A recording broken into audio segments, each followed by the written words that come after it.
Visit ಮಾಡಿ ಈ ವಿಡಿಯೋನ ನೋಡಿ ಕಂಪ್ಲೀಟ್ ಆಗಿ ನಿಮಗೆ ಯಾವ ಪ್ಲೇಸಸ್ಗಳನ್ನ ನೋಡ್ಬೋದು ಅನ್ನೋದನ್ನ ನಾನು ಈ ವಿಡಿಯೋದಲ್ಲಿ ತೋರಿಸ್ತಿದ್ದೀನಿ. ಫಸ್ಟಿಗೆ ನಿಮಗೆ ಆಲೇರ್ ಡ್ಯಾಮ್ ನೋಡಿ. ಈ ಆಲೇರ್ ಡ್ಯಾಮ್ ನಿಮಗೆ ಕಂಪ್ಲೀಟ್ ಆಗಿ ವ್ಯೂ ನೋಡ್ಬೋದು ಮಾಡಿಬಿಟ್ಟಿದ್ದಾರೆ. ನಾನು ಬೆಳಿಗ್ಗೆ ಹೇಳಿದಾಗೆ ನೋಡಿ, ಇದು ಕಂಪ್ಲೀಟ್ ಆಗಿ ಇಲ್ಲಿ ಕಾಣುತ್ತೆ. ಕೆಳಗೆ ಬಂದರೆ ಏರ್ಪಿನ್ ಕರುವುದು ಫುಲ್ಲು ರೋಡ್ ಕಾಣುತ್ತೆ ನಿಮಗೆ. ಸೊ ಇಲ್ಲಿ ನಿಲ್ಲಿಸ್ಕೊಳ್ಳುವಾಗ ಜೋಪಾನ, ದೊಡ್ಡ ದೊಡ್ಡ ಗಾಡಿಗಳು ಬಂದರೆ ಕಷ್ಟ ಆಗುತ್ತೆ. ಈ ಟೀ ಸ್ಟಾಲ್ ಎಸ್ಟೇಟು ನೋಡಿ, ಇಲ್ಲಿ ಫಾಲ್ಸ್ ಇದೆ.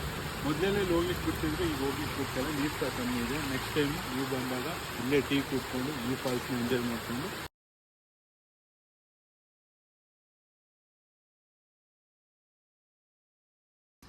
ನೆಕ್ಸ್ಟ್ ಬಂದ್ಬಿಟ್ಟು ಕೂಲಂಗಲ್ ರಿವರು. ಇಲ್ಲೂ ಸಹ ಯಾವುದೇ ರೀತಿ ಬಿಡ್ತಾ ಇಲ್ಲ, ಪೊಲೀಸಲ್ಲೇ ಇದ್ದಾರೆ. ನೀವು ಇಲ್ಲಿಂದನೇ